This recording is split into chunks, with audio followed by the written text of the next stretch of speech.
Hello, welcome to my channel for the second practice game of this practice day. I was facing Kumi with his awesome looking Warrior of the Dark God army. You can see the picture is just amazing. Painter, very good ID. I love the scenic of the base and the dynamic in the models, so very happy to play against him. Yeah, my list is this one. You saw it already, and this is my opponent's list. Quite classic War of the Dark God, some choice that maybe you see a bit less, like the Chosen Lord on a Chimera, Fighty Lord, and then the rest is pretty classic. 5 Feldrak, 4 Chosen Knight, a Feldrak Elder, 2 Piece of Chaff, 2 times Warrior in Core of Lust, an Adept Alchemy, and an Exalted Herald. So, setting for this battle, we played Breakthrough on Encircle deployment type. You have my spell selection. I decided not to pick Swarm because I thought there was only one Feldrak Elder, so Swarm might not be that interesting, but that could be annoying as well for the Exalted Herald, for example, so maybe I should have picked that instead of Hereditary, I guess. But other than that, I think it's the right choice. And my opponent, I was very surprised that he didn't pick Wrath of God. I think that was really a big miss in this matchup. Matchup analysis, so yeah. Obviously, I expected to play quite compact against this list because he has a lot of combat threats, some of them very mobile, 3 single model that can move well, so I need to be careful. Especially, I cannot rely only on my range damage against these pieces. I need to make sure that my block protect themselves, that I have enough counter charges, and that I can also play on Steadfast if he try to engage one of my block. I want to make hard for him to engage my block, especially by having Frost Mammoth near the Mercenaries Veteran. Chimera Lord is a juicy target for me, but will probably be hidden to avoid cannon shot and poison shot because he has only 4 wounds, so he can die easily. Should be able to take some points from range, and I think Breakthrough expected us to play somehow opposite. If you look at the map and the fact that I was able to drop everything for first turn, so my estimation of the matchup was 11th. Since I should be able to take some points from distance, he will have harder time to take points from my list, and then Breakthrough I expected a tie on the secondary objective. Deployment, so he won the roll for side, gave me Impassable. He gave me Attacker with big flank, which I think, since he should have expected that I would corner, at least, kind of corner, should have maybe given me the smaller flank to force me to drop really low on the battlefield, maybe. I don't know if that would have changed a lot, but yeah, could have been an idea. So he gave me the bottom, he had top, and I dropped everything for first turn to make sure that it's very hard for him to comes toward me and to be aggressive. There is no, because if he can drop, he can always like drop some chaff, push everything, and charge turn 2. And if I don't kill anything, then I'm in big trouble. So by dropping for turn 1, I was safe. That shouldn't happen too easily. So I put my scoring darts on the left, Bruiser block, character within Mercenaries, Scratapult, Cannon, Frosty, second Scratapult that can play with the building to not be killed easily. Yetis that I drop to the right to threaten with 26 turn 1 if he decides not to block this area of the field, and then I just move back towards my deployment zone to act as chaff later on. And here you have a giant as well. His counter deployment, he put the Chimera behind the hill, and then you have he minimize what I might do with my range damage from Mercenaries turn 1, which is something that people usually do.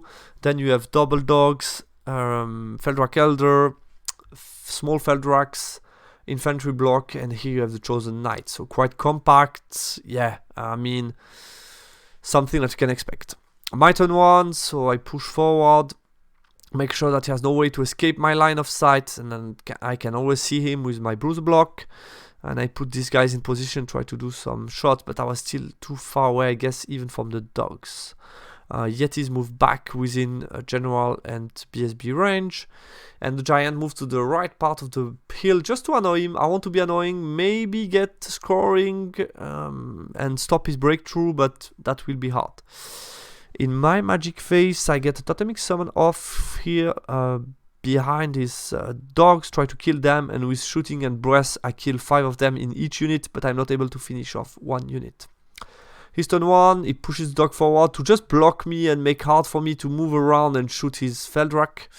So I just moved them forward. Chimera didn't move. Feldrak, yeah, blocks my totemic summon from being annoying for the second unit of dogs.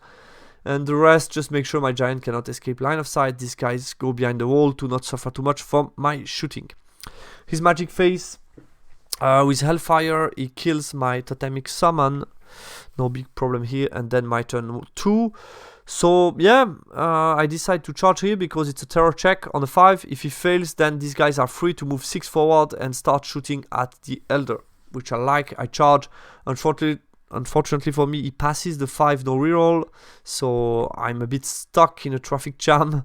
So I reform this guy, swift reform too wide to move towards the north and get a couple of shots and yeah, no missiles, but just a couple of shots at the Elder. And then I thought there is no big risk in moving that way because he can only push me with these 2 models forward, and then I still have chaff and enough time to move the other turn and adapt again to have a solid battle line. I decided not to ambush behind him because I thought that might be too easy for him to kill me with the Elder doing nothing here, the Exalted Herald doing nothing here behind. He could just easily pick down these points, and I didn't want that because he's so far away from me. If he comes in combat and deal with the Keen Eater, basically he takes this point for free, and I'm out of range with cannon, so I have no way of shooting him. Forgot to mention he took fly and hard target 1 with this guy. Also having a breast weapon was an impact why I decided to drop my Keen Eater here. Just to be annoying, block him, maybe threaten the dog. That was the idea. And yeah, other than that, I continue to move forward and to block stuff with my bruiser block to avoid Chimera being annoying. I want to secure my breakthrough in his zone, basically. Magic. I got Totemic Summon. No, sorry. I got Break the Spirit on the Feldrak just to make sure he cannot push too fast forward. So I got that off. And then close combat, I kill the dogs. And nothing else. His turn 2. So he moves slightly forward, but not too much because of Break the Spirit and having a piece of train before him. Yeah, turn around with the Exalted Herald to deal with the Keen Eater, and the rest just push forward. I decided to look that way with Giant to threaten the bunker mage. That was the idea, and yeah, Chimera looked that way to threaten me, basically. He had a very long charge on 6/6 to get to the Frost Mammoth, but didn't take it since, yeah, Break the Spirit, basically. His magic phase, Hereditary, I dispel it, and then with the Silver Spike he got 3 wounds of the Frost Mammoth, which was a bit unlucky, but can happen. My turn 3, I reform a strong battle line, making it almost impossible for him to come after me. Move slightly forward with the Keen Eater to make sure that if he wants to deal with me, he might be in danger with Exalted Herald. And Giant move out of arc of these 2 units to threaten the Mage Bunker, since it's the least strong unit in close combat and there is also a Mage within. I thought might be annoying for him, and yeah, nobody other than the Mage Bunker himself can charge me, so I was feeling okay with that. Scrotapple stays to the side, out of line of sight of these guys, and the rest, yeah, just stay compact. And I continue to move forward with the Bruiser and them to make sure that, yeah, he cannot still fly over me. In the magic phase, he dispelled Totemic Summon. Scrotapple killed 2 warriors. Cannon did 4 wounds to the Elder, which was nice. And then with the poison shot, I was able to finish the last wound. Because last turn with the BSB shot, I did 1 wound. So I finished him off. I did only 1 wound with the poison, but that was enough. That was the wound that was remaining. So I killed the Elder and take a couple of points. And it makes completely impossible after that for him to really push me. He's turn 3, so yeah, he stays in this position to make me think twice. I cannot really push because if I move fast forward with my mercenaries, then he can see me with Chimera and see me with them, and then I'm in big trouble. So not so easy for me to push either. And then here he was able to escape my line of sight. I knew that I couldn't really block everything. He had so many possibilities. So he's able to escape and the rest move around, but I should be able to continue playing with him. His magic phase, I dispel Hereditary against the Giant, and then he just put +1 armor save on the Feldrak. My turn 4, I continue to move around with giant to threaten these guys, and this time I took a very good position on the hill to make sure I can charge something next turn. Camera Lord decided to stay here. The rest, yeah, I prepare my breakthrough. I know we are only going to play another turn, so I'm not doing much, and I move forward with the Keen Eater to make sure that if he charges me, I can get him afterwards, and then I can possibly get the dogs next turn. Magic Face, I think nothing much happened. It just dispels something, and yeah, not much happened, and no close combat. He's turn 4. Yeah, turn around these guys, goes toward the breakthrough zone. I don't know why he could have just used Chosen Warrior Knight to come in front of the giant, and it's a very hard combat for me, so that could have been more annoying than exposing this unit. Could have just moved forward with them, and use the Chosen Knight to block me. And he decided also to back off this unit, meaning he's too far away to make a breakthrough here. So that was, I think, also a mistake regarding the secondary objective. And here, since I was able to continue to push forward, he had no spot anymore to hide, so he just decided to move as far away as he could to give me long range of the mercenaries at least.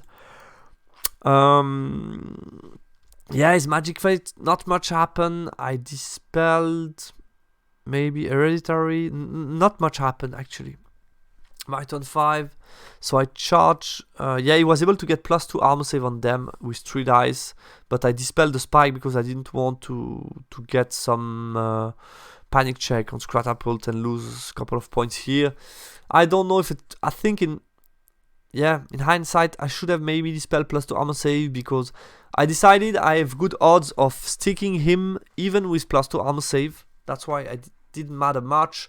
I also considered he's throwing only 3 dice to get a 9.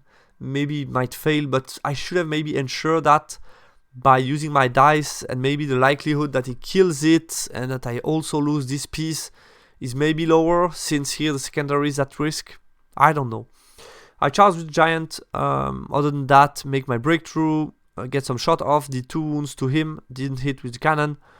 Yeah, hide the stuff and hit close combat. I had D3 impact, a stomp, strength 5, and like 7 attack. I did to him 2 wounds, he did 3 to me, I had a charge, so it's a tie combat basically. So he's stuck, and meaning I will win secondary objective, which is nice. His last turn, yeah, he charged to kill my giant. These guys can break through these guys as well, but these guys can't. And then nothing much happened, close combat, he just killed the giant, and that's the end of the game. So at the end, yeah, to my surprise, I was able to grab the breakthrough, which shouldn't have happened, I think. So it moves the score from a 12 to a 15-5 for me.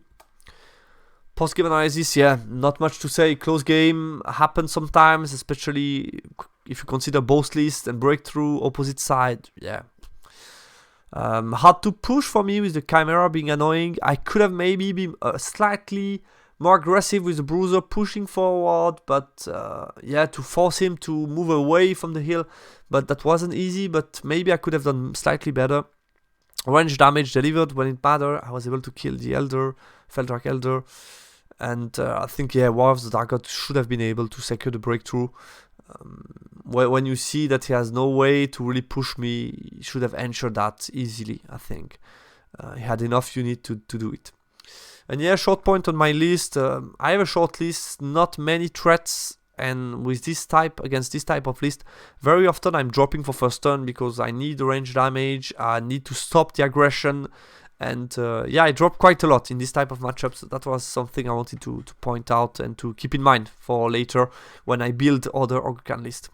So that was it for the second practice game of the day. I hope you enjoy it. Yeah, not so interesting battle, but this can happen as well, so like you know, I like to show all my battle in my battle reports. I didn't cherry pick the ones that I features that are cool with a lot of action, or that I did play well. I really show you everything.